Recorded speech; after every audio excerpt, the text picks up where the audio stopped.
I'm Leo. I graduated from Melbourne High School last year, and I've started tutoring here at Spectrum Tuition Q. Sure. So there's a couple of things, right? Firstly, the school itself was a lot bigger, a lot sort of grander than the old high school I went to.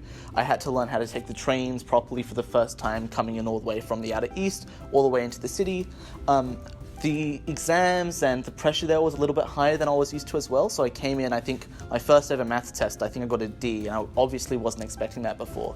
But at the same time, I got access to so many more things. So I was able to, for instance, learn how to debate for the first time because my school had a debate program. I was able to go swimming and because our school had a swimming pool. And so on top of all just the, hey, you should probably study hard, there was also just a bunch of other opportunities that were available to me. Things such as Model UN, things such as debating, things such as being able to play fencing for weekly sport, for instance, that I really enjoyed in my time at high school. It teaches you how to study more so than anything else, right? Because after you graduate, you do end up going to uni, and there aren't teachers there to hold your hand. There aren't teachers there to basically ensure that you rock up to lectures on time and do your assignments, etc. And going to an environment like Melbourne High, when all the students around you really do care about working hard, ensuring that they try and get the highest marks, etc., it kind of gives you those habits to study hard, to study effectively, to manage your time, more so than going to a lot of other schools. And that means that even if maybe you don't get an exceptionally high ATAR or the score that you wanted, at the very least, you got those skills that you needed to perform well in university or to perform well outside of high school to begin with.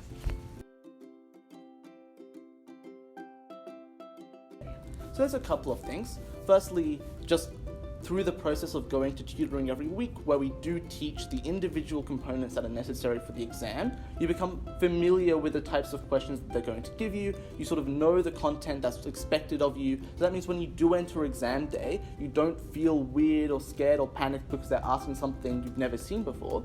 But then secondly, also when you're just practicing full exams in general, you get used to trying to maybe answer 60 questions in 30 minutes, or used to the time constraints, or used to, for instance, working in exam conditions for a long period of time. Those sorts of things which were necessary to do well in the exam, but not necessarily easy to do at home because there's a relatively large lack of freely or readily available full exam resources out there in the first place. So I think just by going to tutoring and A, learning the content, and then B, practicing the content, you A, are more likely to answer correct questions, but B, also are more likely to feel better about yourself, feel less stressed, and just perform better on the day as well.